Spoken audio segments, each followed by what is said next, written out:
No team has ever won promotion from the 5th tier of English football, or the National League as it is currently known, and then gone on to reach the Premier League since promotion from the National League to the Football League was introduced, rather than teams simply being elected from the non-league game, in 1987. If Luton Town manage to win promotion this season, they will not only become the first team in the entire history of English football to have done that, they will have managed it in less than 10 years. The English footballing landscape is about as rocky, harsh, and uneven as Elephant Island, with even more highs and lows. Even within this barbarous and quite often brainless climate though, one league reigns supreme. The Championship is a division in which all but 5 teams spend more than their entire turnover on wages alone. That is to say nothing of transfer fees, infrastructure projects, and every other form of expenditure. It is a plainly unsustainable set of circumstances which has been created by teams throwing the kitchen sink at promotion with dreams of reaching the promised land of the Premier League and all of the riches that come with it. Of course, only 3 teams can actually win promotion from the Championship each season, which means most of them don't get to unlock those riches, so instead they slide further and further into debt, owed either to their owners or, even worse, to a bank, or even worse still, to some corporate equivalent of a payday lender. And that is why we see a number of Championship teams in deep trouble at this moment in time.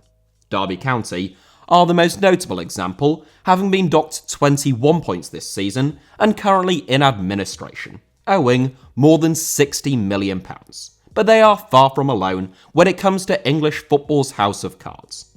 Within all of this madness, however, Luton Town have somehow managed to climb to 3rd place in the Championship, behind only Fulham and Bournemouth at the time of recording, 2 teams with budgets 4 or 5 times larger than theirs, less than 8 years on, from their last season playing in the 5th tier of English football. Only once have Luton spent more than £1 million on a player over the course of their rise, yet they find themselves above teams who have multiple players who cost more than £15 million. It is a lesson, some would argue, in how to run a football club, and an all too rare example of the fact that there is another way. So sit back, relax, and join me on a journey to a town that frequently tops lists of the worst places to live in Britain, but is home to the oldest professional football club in the south of England, as we take a look at how Luton Town have defied the odds, climbed up the Football League pyramid, and have come to knock on the door of the Premier League. Although Luton Town were playing in the conference less than 8 years ago, the 2nd tier of English football is not unfamiliar territory to them. In fact, the Hatters aren't even total strangers to English football's top flight. Luton spent the entire 10-year period, spanning from 1982 to 1992, competing in the 1st Division, meaning that they were in the league when the decision was made to break away from the Football League and form the Premier League, but they were relegated along with Notts County and West Ham United the season before the lucrative new league started. That is typical of Luton Town's misfortune, some might suggest. During their heyday, which came in the late 1950s, Luton finished 8th in the 1st Division, above the likes of Manchester United, Chelsea and Arsenal, and they reached the final of the FA Cup in 1959, where they lost 2-1 to Nottingham Forest in front of 100,000 spectators at Wembley Stadium. Within only 6 years of that famous Wembley defeat, Luton had suffered 3 relegations and found themselves in the basement division of England's Football League pyramid, competing with the likes of Aldershot and Southport rather than finishing above Manchester United. And in some respects, that kind of collapse has always been in Luton Town's DNA. A team of booms and busts, who often overachieve given that they have never had the biggest stadium or the biggest budget, but always seem to be just a couple of steps away from catastrophe. After the club was relegated from the 1st Division in 1992, just before the creation of the Premier League, it took them less than a decade to drop all the way down to the Football League's bottom division once again. Within just 4 years of that, they were back in the Championship, and then from 2006-07 through to 2008-09, Luton suffered the fastest possible descent through the Football League, enduring 3 successive relegation campaigns. The last of those 3 relegations, coming in 2009, which saw Luton lose their league status, bringing an end to an 89-year reign for the Hatters within the Football League, hit by far the hardest of the lot, and left the club with a bitter taste in their mouth. The Hatters actually amassed 56 points in the 2008-09 season, which would have been enough to give them a 15th place finish in League 2, were it not for a 30-point deduction. That is, the heaviest points deduction ever imposed upon a Football League team in England. Initially, Luton were docked 10 points during pre-season and were fined £50,000 as the result of an FA investigation which found that they were guilty of 15 misconduct charges. That was a hefty blow in of itself to a club that was already in disarray, but then the Football League piled on the misery, telling Luton's new supporter-backed consortium owners that they would only be granted permission to compete in the upcoming league campaign if they accepted a further 20-point deduction for leaving administration without agreeing to a CVA with their creditors. Luton appealed against the decision, but their appeal was thrown out, and before a ball was kicked, their fate was all but sealed. 13 years later, there is still a banner that can be seen at Kenilworth Road on a Saturday afternoon which reads, Luton Town, established 1885, betrayed by the FA 2008.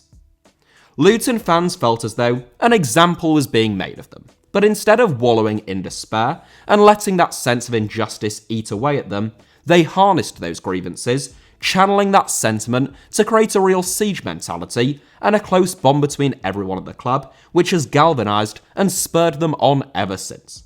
That spirit was already present even during the 2008-09 season, when Luton's relegation was made inevitable by their points deduction, as manager and club legend Mick Harford took his team to the new Wembley Stadium in April 2009, where they came from behind to beat Scunthorpe United 3-2 in the final of the Football League trophy. Of the 55,000 fans at Wembley that afternoon, roughly 40,000 of them were supporting Luton, and they used the venue and occasion to stage a massive protest against the FA and the Football League. In lifting the trophy, Luton became the first team to win the Football League trophy and to be relegated from the Football League during the same season, and were therefore unable to defend their title the following season. The club did request that they be allowed to defend their crown in the National League, but again, the Football League refused. Whilst Harford had been able to harbour an unbreakable team spirit that ran beyond the first team dressing room and right through the entire club, and Luton had been taken over by the fan-backed Luton Town Football Club 2020 consortium in January 2008, with significant ties to the Luton Town Supporters Trust, their predicament was still an extremely difficult one. Coming off the back of 6 years of chaos that began with John Gurney's 2003 takeover of the club, Luton had basically sold anyone who earned anything or was worth anything of note over the last 2 or 3 years. The conference, as it was then, or the National League as it is now, may be seen as rock bottom for previously competitive Football League teams like Luton, but time and time again we see just what a tough league it is to get out of. In the 2009-10 season alone, Luton would have to compete with former Football League teams like Oxford United, Wrexham and Mansfield Town, along with newly promoted AFC Wimbledon, FC Wimbledon's Phoenix Club.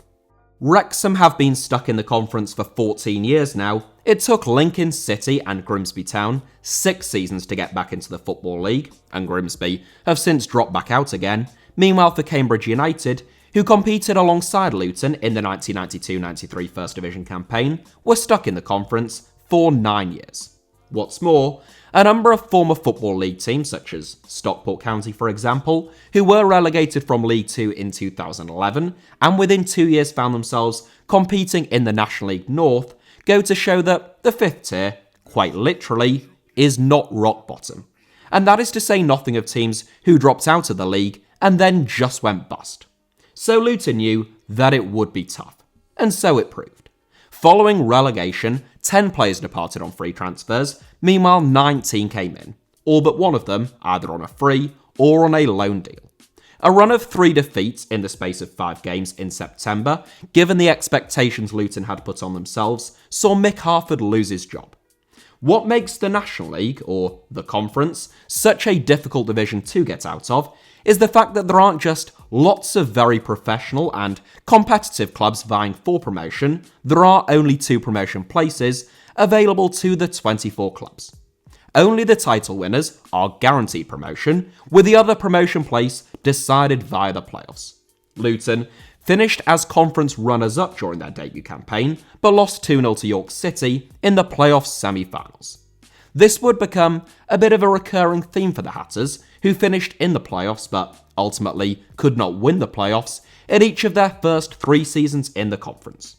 In the 2010-11 season, it was AFC Wimbledon who got the better of them in the final on penalties, and a year later, unbelievably, it was York City once again who had dropped back down into the conference and who crushed Luton's dreams at Wembley Stadium in front of 40,000 fans.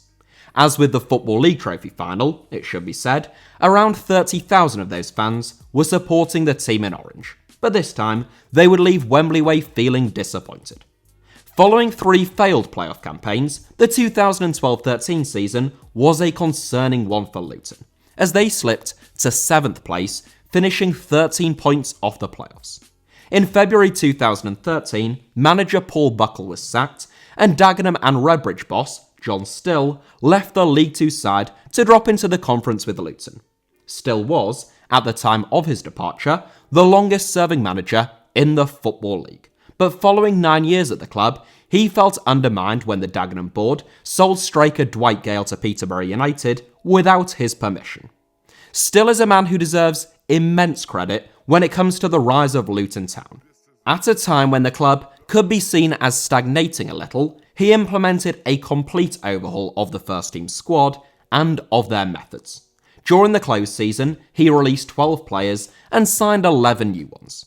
Among the new arrivals was Pelly, Ruddock and Panzu, who joined Luton on loan from West Ham before agreeing to a permanent deal in the January transfer window. More than 8 years later, and having just turned 28, Mpanzu is still at Luton. He has made 32 appearances in the club's promotion charge this season, and if the Hatters were to win promotion, as far as I can make out, Mpanzu would become the first player in the entire history of English football to have gone from level 5 to level 1 of the Football League pyramid, in that order, at the same club. It would be a monumental achievement, and already, the fact that he has gone from the Conference to the Championship at Kenilworth Road is a remarkable one.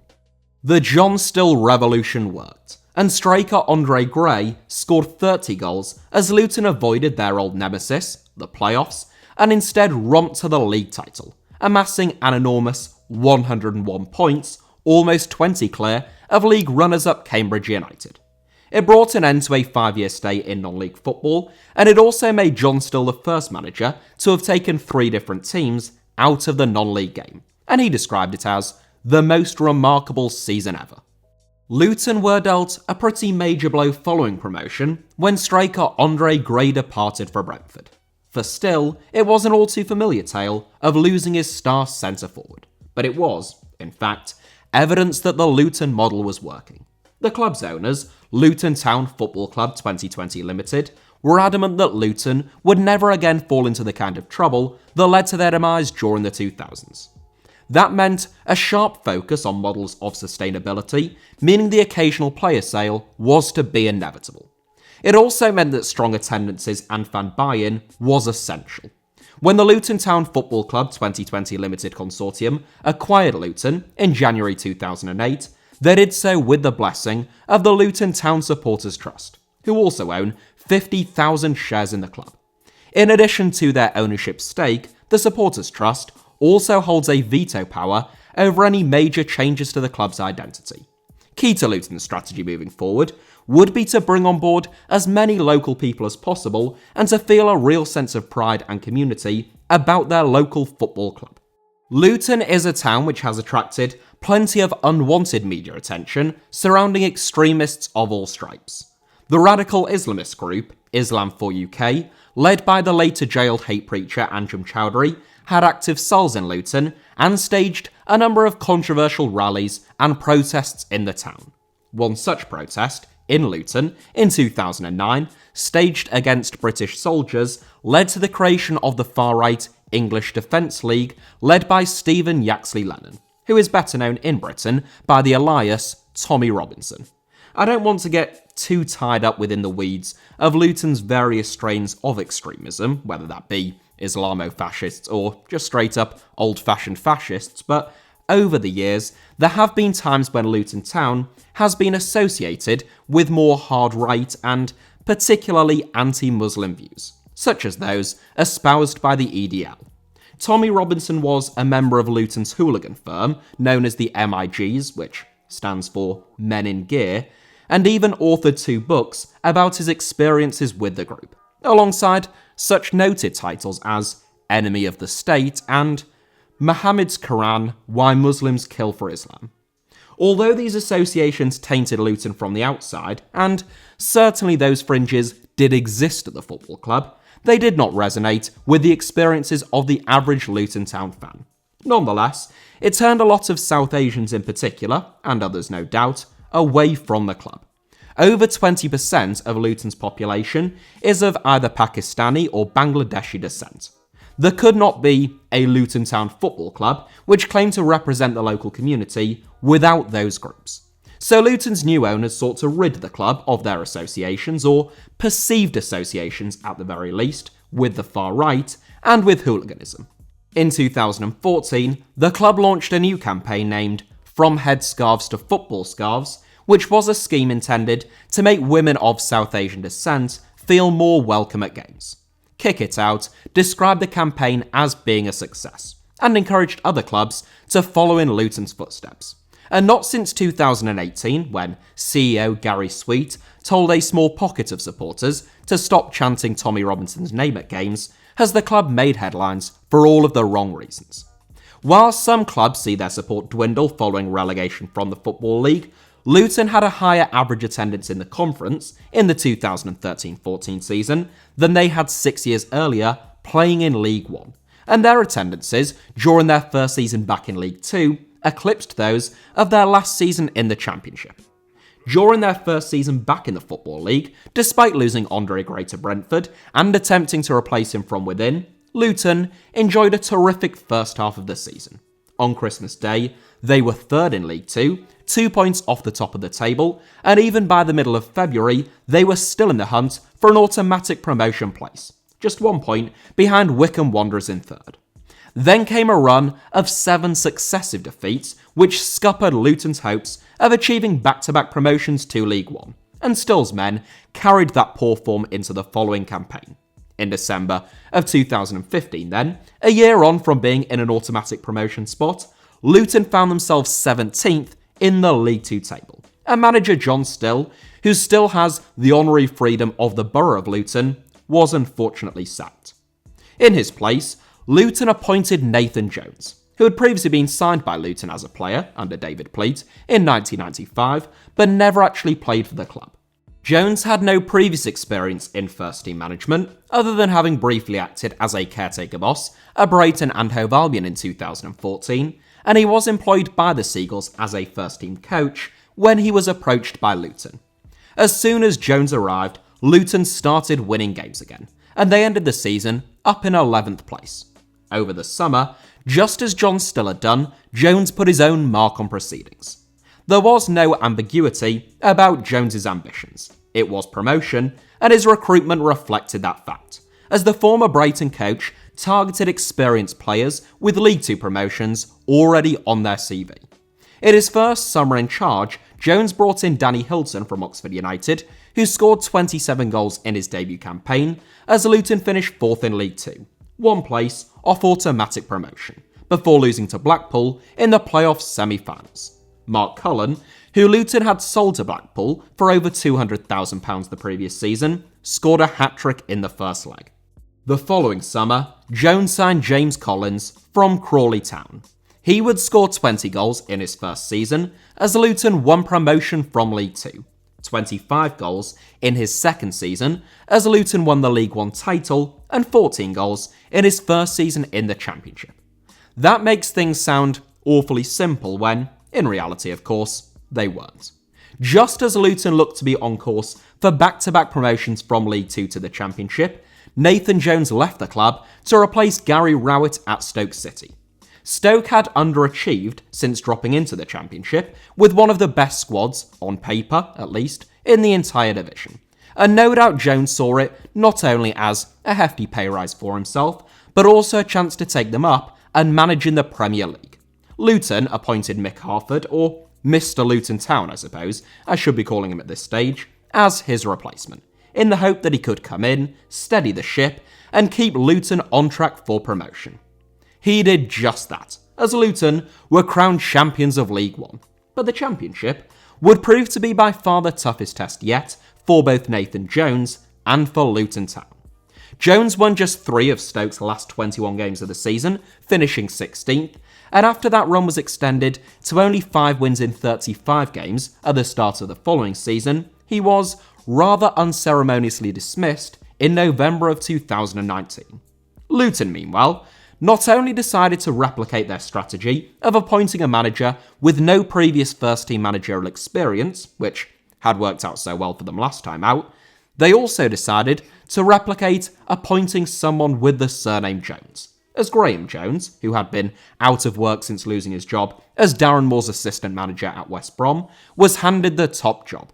However, this time, it would not work out. From January onwards, Luton didn't once manage to get out of the relegation zone, and they spent almost that entire period dead last. In April, Graham Jones was finally sacked, and Nathan Jones was brought back to Kenilworth Road. Nathan replaced Graham during the 2019-20 season's unanticipated break due to the COVID-19 pandemic, and when Nathan Jones came in, Luton were down in 23rd, 6 points from safety, and with the worst goal difference in the division with only 9 games to go. It was one almighty task, but the Hatters would lose just 1 of those last 9 games. They remained in the bottom 3 right up to the final game of the season when they beat Blackburn Rovers 3-2 thanks to 2 own goals and a penalty, climbing from 22nd to 19th and ending up 3 points clear of the drop. It was a heroic climax to a season in which Luton for so long appeared to have been doomed. Nathan Jones's failure at Stoke City, in many respects, might prove to be beneficial to both him and Luton in the long run. If you speak to most Stoke City fans, they have a pretty dim view of Jones and seem to be baffled that he has managed to enjoy success of any kind elsewhere. He also didn't seem to ingratiate himself with many Stoke City players, some of whom have even made their dislike of him fairly public. Broadly speaking, Jones was considered to be a bit of a caricature at Stoke and a bit of a joke, but for Luton, it is almost as though, as still a fairly inexperienced manager, Jones learnt a lot and got a lot of his mistakes out of the way in the Championship elsewhere without it costing them before returning to the club as a better manager. At Kenilworth Road, it is a perfect fit. Whilst Graham Jones is obviously a very capable coach, there was an inferiority complex about the club during his tenure, as though they went into games not so much expecting to lose, but not always entirely convinced that they could win.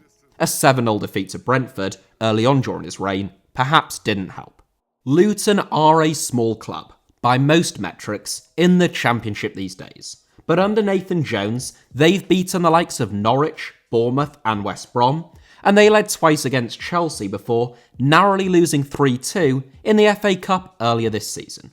That has inspired great belief within the Luton Town squad that they're capable of going toe-to-toe with anyone, regardless of their budget or stadium size, and that they've no one to fear in the Championship.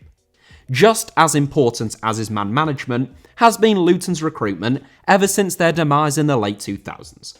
Attempting to go from the non-league game to the Premier League without spending anything is a task sometimes attempted by people who play Football Manager, but rarely by clubs in real life.